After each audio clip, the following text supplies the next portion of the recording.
As a child, I was devastated by my sibling relationships. It was all their fault, right? Or maybe I had something to do with it.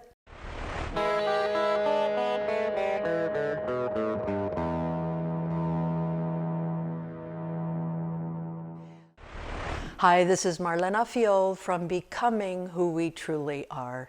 If you're searching to better understand and become the truest version of yourself, you've come to the right place. My parents were too busy as medical missionaries on our leprosy station in Paraguay, South America, to do a whole lot of parenting. So I was a lonely kid, even though I had 7 siblings. I tried to tag along with my older brothers and sisters, but to them, I was a little big nuisance. And I did feel devastated by their lack of attention. My older brother and I hated each other, and my sisters were close to each other in a way that completely excluded me. Now, I can explain each of these relationships in ways that make perfect sense. But you know what? That does not remove the pain and the loneliness that I experienced and the angry ways that I lashed out. Maybe it's finally time for me to change my attitude and behavior. Here are 3 life lessons for us to think about this week. First, I'm coming to realize that I allowed myself to be shaped by my older siblings. They didn't actually do it to me. I struck out, and naturally each of them either ignored me or struck back. Some of these patterns of conflict have repeated themselves for years in our family. Second, I'm learning that I can benefit from better relationships with my siblings.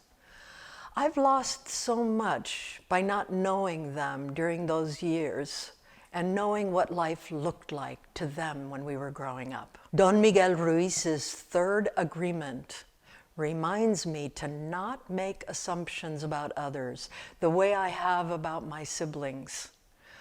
Authentic conversations I've had with some of them more recently have opened my eyes to the challenges that they faced that I never knew about.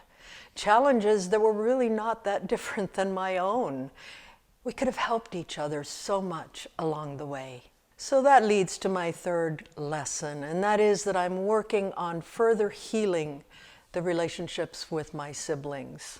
I'm beginning to see the wisdom of the well-known quote, "The greatest gift our parents ever gave us was each other." It's time for me to stop being right about the way I see my family and come to admire the diverse strategies that each of my siblings developed to cope with the early lives that we all shared growing up in that remote area of Paraguay. To learn more about sibling relationships, check out these resources. First, a TEDx presentation by A. Gall, M. Casanovas Ortega, and A. Steiner. Siblings, curse or a blessing? And for a deeper look at my family's complicated relationships, I suggest my May 6, 2020 podcast, Love Endures, presenting the thinking of Mary Lou Bonham, a psychotherapist who also happens to be my sister. And for further information about my life, books, podcasts, essays, and YouTube episodes, I invite you to visit my website, marlenafiol.com. The web addresses of each of these are in the show notes below. And remember, we are together on this journey.